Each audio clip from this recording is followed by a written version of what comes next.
Viral করে দিও না। ভালোবাসা হলো তীব্র আকর্ষণ এবং মানসিক সংযুক্তির বহিঃপ্রকাশ। প্রিয় দর্শক, ফরচুন স্কয়ার কনভেনশন হলের পক্ষ থেকে সবাইকে ভালোবাসা দিবসের শুভেচ্ছা। পরিচয় করিয়ে দিতে চাই এমন দুটি মানুষকে যারা একে অপরকে ভালোবাসে। তাদের এই ভালোবাসার গল্পটি আজকে আমরা জানবো। ফরচুন স্কয়ার কনভেনশন হল বিশ্ব ভালোবাসা দিবস উপলক্ষে কাপল অফ দ্য ইয়ার নামে একটা ক্যাম্পেইন শুরু করে। এই ক্যাম্পেইনের অংশ হিসেবে হাজার হাজার কাপল তাদের ভালোবাসার মানুষের সাথে প্রিয় মুহূর্তের ছবি তাদের ফেসবুকে শেয়ার করে। এদের মধ্যে সৌভাগ্যবান এক কাপলকে ক্যান্ডেল ডিনারের জন্য আমন্ত্রণ জানানো হয় ফরচুন স্কয়ার কনভেনশন হলের রুফটপে। ভালোবাসার মানুষ এরকম একটা মোমেন্টে ভাই আপুকে কি বলতে চান? যেটা চোখে পড়ছে যে যেভাবে এই মোমবাতিটা জ্বলে আছে, ঠিক আমাদের মাঝে ভালোবাসার জন্য এইভাবে জ্বলে থাকো আজীবন, সারা জীবন আলো হয়ে আমার পাশে থাকো।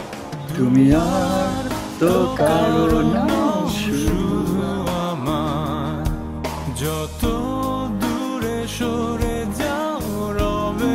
আসলে ভাই এটা আনএক্সপেক্টেড ছিল, আমরা দেখেই প্রথমে সারপ্রাইজ হয়ে গেছি।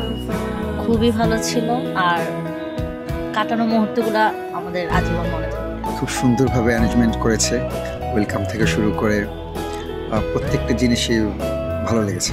ক্যান্ডেল নাইট ডিনারটা সার্ভ করেছে, ফ্লাওয়ার দিয়ে যে এত সুন্দরভাবে সাজানো গোছানোভাবে ডেকোরেশনটা করেছে, তারপরে কার্পেট, তো সব কিছু মিলিয়ে আলহামদুলিল্লাহ প্রতিটি খাবারই খুব ডেলিশিয়াস ছিল। আমার যেহেতু কাচ্চিটা পছন্দ হচ্ছে, অবভিয়াসলি এটাই আমার মানে প্রায়োরিটি লিস্টে ফার্স্টে থাকবে। কাচ্চিটা আসলেই মজা ছিল, খুব 10/10, 10 on 10। এই জীবনে একটি স্মৃতি হয়ে থাকবে। এত সুন্দর করে উপরে আসলাম, এত সুন্দরভাবে একটু সাইলেন্ট একটা মোমেন্ট, এত সুন্দর করে সাজানো গুছানো, তো আসলে এটা মানে চার্মিং ছিল, দেখতে খুবই ভালো ছিল। এত সুন্দরভাবে আমাদেরকে ওয়েলকাম করেছে, এটা আসলেই প্রশংসা পাওয়ার দরকার। আপনাদের আগামী পথ চলা অনেক ভালো হোক, অনেক মসৃণ হোক। আর ফরচুন স্কয়ার কনভেনশনকেও অনেক অনেক ধন্যবাদ এবং শুভকামনা। তাদের পথ চলা শুভ হোক।